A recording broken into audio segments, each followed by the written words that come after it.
Hello friends, સ્વાગત છે તમારું રસોઈની મહેક પર। આજે હું તમારા માટે લાવી છું એક ખાસ અનોખું ફ્લાવરનું શાક। આ શાક બનાવવું એકદમ સરળ છે અને ઘરેલું મસાલાનો ઉપયોગ કરીને આ શાક એકદમ સ્વાદિષ્ટ બને છે। આ શાકમાં ઘણી એવી ટિપ્સ છે કે તમે આ શાક ખાધા પછી હંમેશા યાદ રાખશો। આમ તો આ શાક બનાવવું બહુ સરળ છે, પરંતુ આખી શાક બનાવવાની રીત જોવી એકદમ ખાસ છે। તો ચાલો શરૂઆત કરી દઈએ આ મજેદાર ફ્લાવરનું શાક બનાવવાની।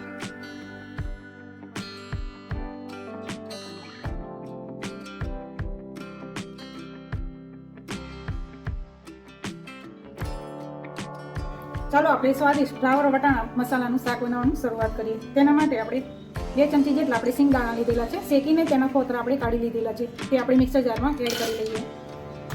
અને 2 ચમચી જેટલા આપણે તલ લીધેલા છે, તે એડ કરી લઈએ। થોડું પાણી ઉમેરીને આપણે તેની પ્યુરી બનાવી દઈએ।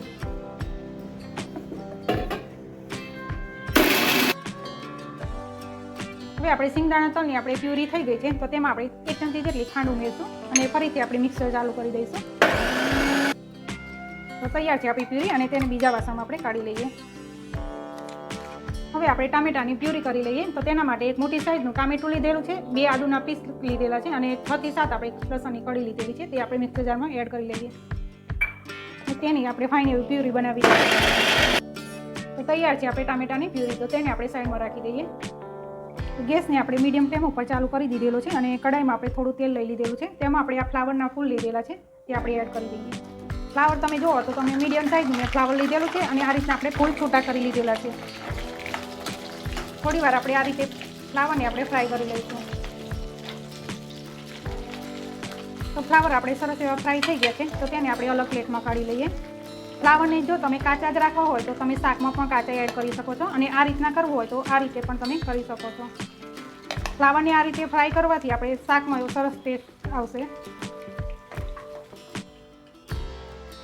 હવે આપણે કઢાઈમાં આપણે 2 ચમચા જેટલું તેલ લઈ લીધેલું છે, તેમાં આપણે તજનો એક ટુકડો આપણે એડ કરીશું, એક તમાલપત્ર એડ કરીશું, આપણે જીરું એડ કરી લઈશું, હિંગ એડ કરી લઈશું આપણે। જો તમારે ડુંગળી નાખવી હોય તો અત્યારે ડુંગળીની પ્યુરી કરીને તમે એડ કરી શકો છો।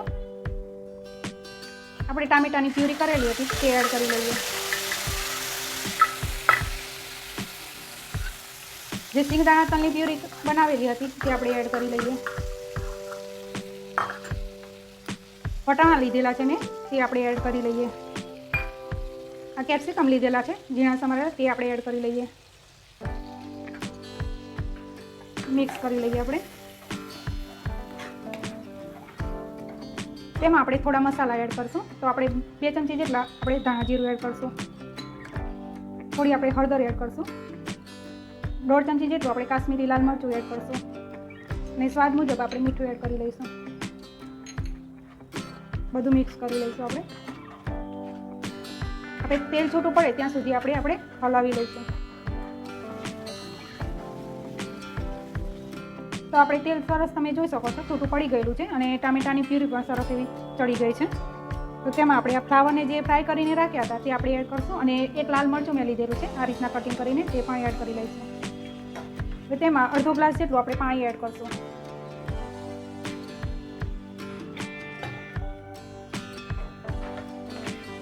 જો તમને રસો જાડો લાગતો હોય તો થોડું આપણે પાણી એડ કરશું।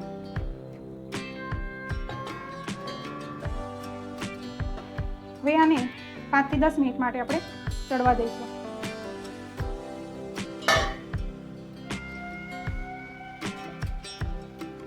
હવે શાકને આપણે 10 મિનિટ આપણે આ રીતના થવા દીધેલું છે। હવે તેમાં આપણે થોડા મસાલા એડ કરી લઈએ। આપણે ઘરની ફ્રેશ મલાઈ આવે તે આપણે લીધેલી છે, 1 થી 1.5 ચમચી જેટલી, તે આપણે એડ કરી લઈશું। આમચૂર પાવડર છે તે એડ કરશું આપણે, થોડોક ગરમ મસાલો છે તે એડ કરશું અને કસૂરી મેથી લીધેલી છે તે એડ કરશું। બધું મિક્સ કરી લઈશું આપણે। હવે આપણે ઢાંકીને આપણે 5 થી 10 મિનિટ ફરીથી આપણે થવા દઈશું। તો મિત્રો આપણું આ ફ્લાવરનું શાક તૈયાર થઈ ગયેલું છે અને આપણે 1-2 મિનિટ માટે આપણે ઉકાળેલું છે। તો મિત્રો તેના ઉપર આપણે થોડી કોથમીર એડ કરી લઈશું। તો તૈયાર છે મિત્રો આપણું મજેદાર ફ્લાવરનું શાક। તો તમે આ ટિપ્સથી જરૂર ટ્રાય કરજો, તમને અને તમારા પરિવારને જરૂર પસંદ પડશે। તો આ ફ્લાવરનું શાક તો આપણે સર્વિંગ બાઉલમાં લઈ લઈએ।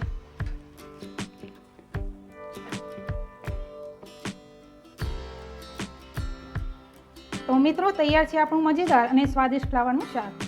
આ શાકનો અનોખો સ્વાદ છે. આ શાકને ખાતા જ મોજ આવી જાય એવો છે. તો હવે આ રેસીપી તમે જરૂર ઘરેથી અજમાવજો. તો ચાલો ફ્રેન્ડ્સ, ફરીથી મળીશું એક નવી ચટપટી અને સ્વાદિષ્ટ રેસીપી સાથે. ત્યાં સુધી જમવાનો આનંદ લો અને હંમેશા ખુશ રહો. અને અમારી રસોઈની મહેકની ચેનલને લાઇક, શેર અને સબસ્ક્રાઈબ જરૂરથી કરી લેજો. તો આવજો ફ્રેન્ડ્સ.